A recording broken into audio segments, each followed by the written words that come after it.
mata saya buka tapi saya tak nampak benda yang ada di depan mata. Saya nampak benda lain.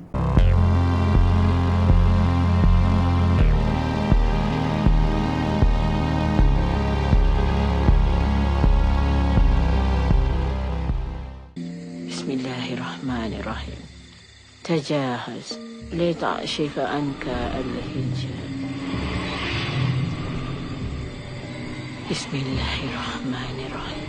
Tajahaz lita'shifa anka al-hijab. Tajahaz lita'shifa anka al-hijab. Assalamualaikum dan selamat datang ke YouTube channel saya. Saya adalah Kid Zahrudin. Thank you sangat-sangat kepada korang yang dah vote dekat poll Facebook, Instagram, Twitter yang korang nakkan saya cerita tentang kisah-kisah seram saya sendiri. Dan saya mengambil kesempatan bulan Oktober ni sebab ialah semua digital dan juga TV kan, semua platform lah, dia akan menyiarkan cerita seram. Dan ini adalah versi saya sendiri yang saya alami dan saya ingin berkongsi kepada anda. Tapi saya minta kepada anda semua, ini adalah disclaimer bahawa ini adalah perkongsian daripada apa yang saya nampak dan saya tidak claim apa-apa yang semua ini adalah benar. Dan saya harap anda boleh jadikan teladan. Percayanya jangan 100% percaya, tapi anda boleh jadikan teladan. Okey? Jadi sebelum saya mulakan bercerita tentang kisah-kisah seram, ada banyak topik yang saya nak kongsikan kepada korang semua. Tapi ianya takkan terjadi tanpa satu topik induk yang saya akan share dengan anda hari ini, iaitu topik hijab. Hijab itu adalah satu anugerah ataupun satu beban. Jadi sebelum kita mulakan dengan penceritaan kita pada hari ini, saya ingin berkongsi kepada anda apa itu hijab. Mungkin ada orang dah tahu, mungkin korang dah tahu dah hijab tu apa dah. Tapi mungkin ada juga yang tak tahu apa tu hijab. Ada mungkin ada orang yang salah faham hijab tu apa. Tapi saya tak mengatakan yang apa yang saya kongsikan ini satu benda yang betul. Ini bukannya fakta, tapi ini adalah apa yang saya alami sendiri. Jadi hijab tu, kalau korang nak tahu, adalah satu tirai, orang kata langsir yang tutup ataupun melindungi kita punya mata hati kita untuk melihat sesuatu yang gaib, yang supernatural, yang batin lah sebenarnya kan. Jadi kiranya kalau orang yang hijab terbuka ataupun hijab nipis ni, dia boleh nampak makhluk halus, makhluk gaib, dia boleh nampak alam lain dan macam-macam lagi perkara yang dia orang boleh buat. Cuma sama ada dia orang nak guna ataupun tidak, itu terpulang pada dia orang lah. Jadi sejak form 4, sejak saya form 4 sebenarnya saya baru perasan yang hijab saya lebih nipis daripada kawan-kawan saya. Ia sebenarnya bermula pada waktu sekolah menengah dulu kan. Waktu sekolah menengah, waktu saya form 4 lah, senang cerita. Saya dulu adalah BSM. Okay? Jadi kita orang ada satu pertandingan peringkat negeri yang mana saya kena stay back dan juga bermalam dekat sekolah. Tapi pada hari tu saya dengan kawan-kawan saya lapar. Jadi kita orang jalan lah pergi ke 7-Eleven dekat depan sekolah. Dan pada waktu tu adalah dia petang biasa je pun. Tapi saya perasan ada satu kereta ni. Dia kereta biasa, kereta proton wajar biasa je. Dia lalu dekat jalan raya kan. Lalu kat jalan raya tu macam biasa, tapi bila bayang-bayang ni terkena muka saya tak tahu apa yang terjadi. Mata saya buka tapi saya tak nampak. Saya nampak, mata saya buka tapi saya tak nampak benda yang ada di depan mata. Saya nampak benda lain. Jadi waktu saya macam terkejut, saya macam oh! Jadi kawan-kawan saya tanya, kau okey ke? Saya pun tak tahu nak jawab macam mana. Saya kata, aku rasa aku okey. Tak apalah, biarlah kan. Benda yang saya tak faham waktu tu. Saya tak faham lagi waktu tu yang apa yang terjadi pada saya. Jadi saya pun ignore je lah kan. Berapa kita nak fikir lebih-lebih pula pasal benda yang kita tak faham. Jadi kita terus pergi 7-Eleven, kembali ke sekolah dan kita continue training apa semua tu, dan kita pergi ke pertandingan tu. Okay, lepas tu hari Senin berikutnya kita punya guru disiplin ada announce yang seorang pelajar daripada sekolah kita telah kemalangan. Dia macam sad. Okay lah, kita show sympathy je lah kan. Okay, sampailah waktu rehat hari tu, saya terdengar kawan-kawan dia cerita yang dia kemalangan, kaki kiri dia hancur dan dia kena masuk besi lah apa dia semua tu kan. So sekarang dia tengah koma dekat dalam hospital. Jadi tu saya teringat macam deja vu lah bila dengar cerita macam tu kan. Jadi saya terus tanya kawan-kawan mangsa tu, korang tahu ke apa yang terjadi dekat budak tu? Dia kata ada kereta langgar dia waktu dia tengah repair motor dia kat tepi jalan. Macam okey. So dia sambunglah lagi dia kereta tu langgar kaki kiri dia hancur dan dia terus koma lah kan. Dia ada excessive bleeding apa semua tu. Jadi tu lain cerita lah kan. Lepas tu dia dah buat report polis ke? Dah, keluarga dia dah buat report polis dan dia dah jumpa dah siapa yang langgar dia tu. Sebab dia bukannya kes langgar lari. Jadi yang bawa dia pergi hospital pun kereta tu juga kan, pemandu tu. Jadi kawan dia kata dia dah buat rawatan, dia dah masuk besi dan dia sekarang tengah buat rawatan kat ICU. Jadi insyaAllah okey lah semua tu. So dia cerita lah yang kereta tu adalah kereta wajar. Tahu, tiba-tiba dia, kawan dia seorang kata lagi pun dia kena langgar kereta wajar je. Dia kata macam tu. Jadi saya macam wajar? Kejap, warna kelabu ke? Saya tanya tau. Lepas tu dia kata warna kelabu. Oh okey. Jadi saya terus macam mind blown kejap tau. Sebab bukan apa, sebab waktu saya tak nampak benda yang ada dekat depan mata, tapi saya nampak benda lain. Itu adalah perkara yang saya nampak.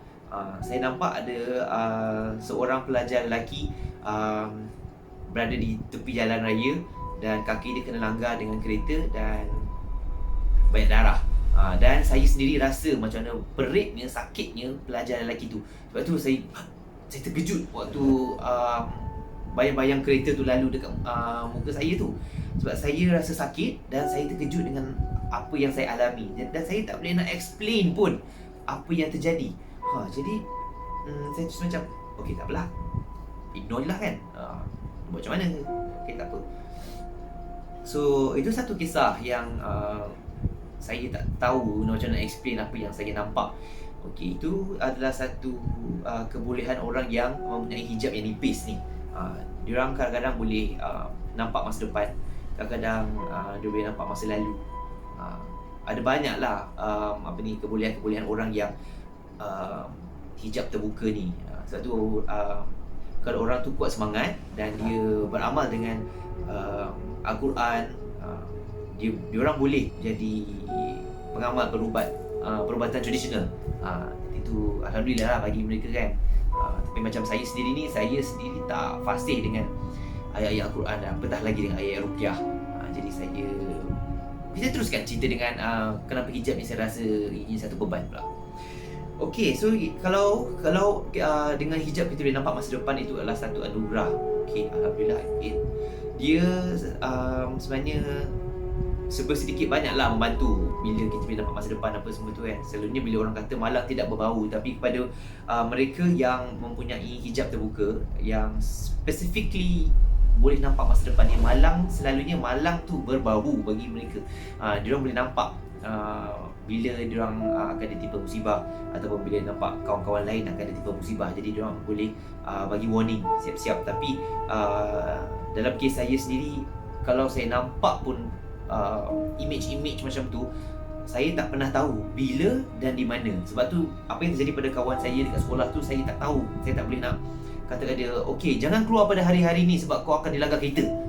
Tak, sebab saya tak tahu bila dan di mana. Saya hanya nampak gambar-gambar macam tu, macam jadi saya kira saya ni useless lah sebenarnya. Saya tak gunalah kalau saya nampak image-image orang kena langgar ke, mati ke, apa ke kan. Okay, alright. So kembali pada cerita kenapa hijab ni membebankan adalah kebolehan orang yang ada hijab terbuka ni yang korang selalu dengar, iaitu nampak makhluk halus.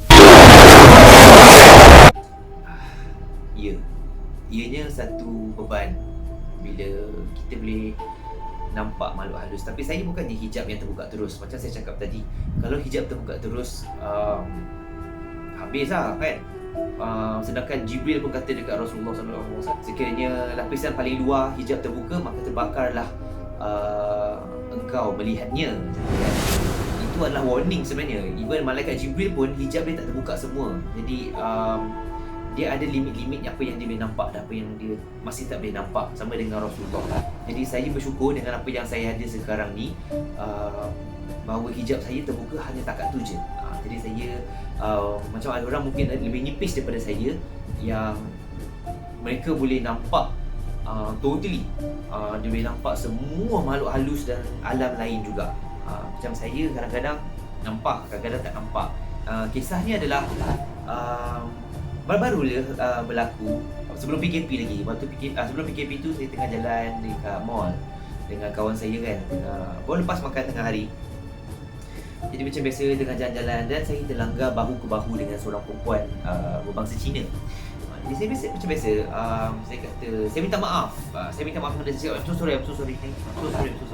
Dan tu, tapi kawan saya pelik. Dia cakap, Kid, kau cakap nak siapa?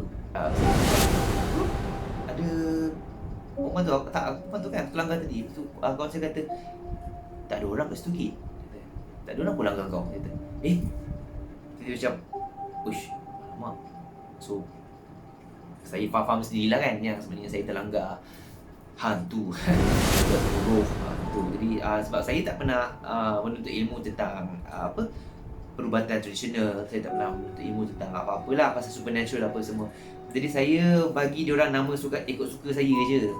Macam okey, bagi saya perempuan yang saya langgar tu adalah roh yang mungkin dia baru mati, kan, dia baru meninggal, yang mungkin dia tak tahu ataupun mungkin dia tengah nak bereskan bisnes yang dia tak settle lagi ke, itu menurut orang lah kan, yang hantu datang balik sebab nak uruskan bisnes yang diorang tak settle lagi. Dan ataupun yang ketiga, jin saja nak orang kata stir the pot, saja nak main-main dengan saya untuk merosakkan akidah saya. Jadi itu adalah apa yang saya percaya, dan itu adalah consequences untuk orang yang mempunyai hijab terbuka ataupun nipis ni. Kita sentiasa berasa keliru bahawa apa yang kita nampak tu adalah benar ataupun tidak, manusia ataupun tidak, dan adakah ianya petanda ataupun mainan jin. Betul. Jadi sebab tu saya kata ada hijab nipis ni adalah kedua-dua anugerah dan juga beban. Itu selalunya yang beban tu dia terjadi sebab kisah makhluk halus lah. Kita kadang-kadang kita nampak macam manusia tapi rupanya dia bukan. Terutamanya bunian. Itu kan, bunian dia kan nampak macam manusia dan adalah perbezaan dia dengan manusia. Itu saja perkongsian pada saya tentang hijab. Dan saya harap sangat-sangat yang kalau korang ada kawan-kawan yang mempunyai hijab nipis atau hijab terbuka ni kan, korang janganlah exploit dia punya kebolehan tu, sebab kita tak tahu sebenarnya dia suka atau tak dengan adanya hijab terbuka tu. Sebab ada orang rasa terbeban sangat dengan hijab tu. Ada orang suka, macam dia rasa macam dia lebih tenang bila hijab terbuka. Betul, memang betul. Macam saya sendiri, sejak hijab saya makin menipis macam tu kan, saya boleh katakan yang saya bersifat lebih positif berbanding kawan-kawan saya yang lain. Mungkin sebab saya nampak benda yang diorang tak nampak, jadi saya faham benda yang apa yang diorang tak faham. Jadi dengan itu saya tahu apa benda yang diorang tak tahu. Jadi dia membuatkan minda saya lebih terbuka dan positif. Jadi apa-apa musibah yang terjadi pada saya ataupun keluarga saya, insya-Allah saya akan positif, dan juga pada rakan-rakan saya. Jadi alhamdulillah sebenarnya saya dikurniakan hijab yang nipis macam ni, ataupun diuji dengan hijab yang nipis macam ni. Saya percaya yang Allah tahu apa yang dia lakukan dan dia takkan uji hamba dia melebihi kemampuan hambanya.